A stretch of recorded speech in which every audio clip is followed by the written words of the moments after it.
பார்க்குறது அந்த ஹைப்ரிட்டு பாகல். இது வந்து பார்த்தோம்னா தரையிலே படர்றது எல்லாமே. இது வந்துட்டு ஆக்சுவலாக வீட்டு விதைன்றதுனால இவ்வளோ நெருக்க போட்டிருக்காங்க. கடை விதைனா இவ்வளோ நெருக்க போட தேவையில்ல. இந்த பட்டத்தில் 10 விதை போட்டால் போதும். கடை விதைனா வீட்டு விதைன்றதுனால நெருக்க போட்டிருக்காங்க. வீட்டு விதையும் கடை விதைக்கு என்ன வித்தியாசம்னா, நம்ம வீட்டு விதை வந்து அந்தளவுக்கு கொடி படராது, ஆனால் ஈல்டு வரும். பெருசாக நம்ம கடையில் வாங்குகிற அந்த கம்பெனி விதை அளவுக்கு ஈல்டு வராது, அந்தளவுக்கு படரவும் செய்யாது. அதனால தான் இது வந்து நெருக்க போடுறது. நெருக்க போட்டோம்னா ஒன்றோட ஒன்று படர்ந்து களை வந்து கட்டுப்படும். நம்ம வழக்கமாக கடையில் வாங்குகிற விதையை விட இது வந்து ஒரு 4 ஈல்டு கம்மியாக வரும், அவ்வளோதான். மற்றபடி விலை போச்சுன்னா இது சரியான லாபம் தான். ஆக்சுவலாக இது வந்து மொத்தம் ஒரு 50 சென்ட்.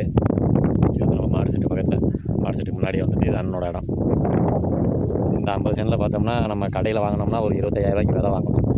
அதனால் இப்போ என்னென்னா சரி சொல்லிவிட்டு போனோட போட்டிருந்ததில் விதை எடுத்து வச்சுருந்தாங்க. அந்த விதையை வீட்டு விதையவே போட்டாங்க. ஆக்சுவலாக அந்த 4 ஈல்டு கம்மியாக வருதுன்னு பார்த்தீங்கன்னா அது வந்து இந்த விதையில் டேலி ஆயிரும்.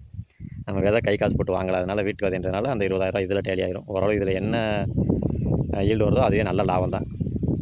ஆக்சுவலாக இது கடை விதையாக இருந்தால் ஒரு வீக்லி ஒன்ஸ் தான் நம்ம வந்து கருத்து பண்ணுவோம். வீக்லி ஒன்ஸ்ன்றப்போ நம்மளுக்கு குறைஞ்சது 700லேருந்து அதிகபட்சம் 1 டன் வரைக்கும் கிடைக்கும்.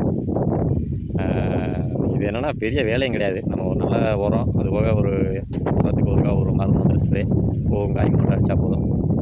மற்றபடி பெருசாக வேலைப்படுன்றது இதில் எதுவும் கிடையாது. நம்ம வந்து டெய்லி அறுவடை பண்ணுறது அந்த மாதிரிலாம் எந்த வேலையும் கிடையாது. நம்ம வீக்லி ஒன்ஸ் அறுவடை பண்ணால் போதும், நல்ல ஈல்டு வரும். கடை விதைனா நான் சொன்ன அது கிட்டத்தட்ட 1.25 டன் வரைக்கும் வரும். இது நம்ம வீட்டு விதைன்றனால ஒரு 600-700 கிலோ நம்ம எதிர்பார்க்கலாம். 15 ரூபா போனாலும் வாரத்துக்கு ஒரு 10 ரூபா 15 ரூபா 10,000லேருந்து 15,000 குறையாமல் நம்ம போட்டுடலாம் வீக்லி ஒன்ஸ். மிதிவாகன்றது நம்மளுக்கு 2 நாள் ஒருக்கா அந்த மாதிரி போடுங்கிற மாதிரி இருக்கும். இது வந்து வீக்லி ஒன்ஸ் போட்டுனா போதும். வேலை கிடையாது பெருசாக. ஒரே நாள் ஒரு 4 பேர் வந்தால் கூட 11 மணிக்கெல்லாம் பிடிக்கிடுவாங்க. அவ்வளோ காய் கிடக்கும். தொடர்ந்து இதை பற்றின அடுத்தடுத்த பதிவும் தொடர்ந்து பார்க்கலாம். நன்றி.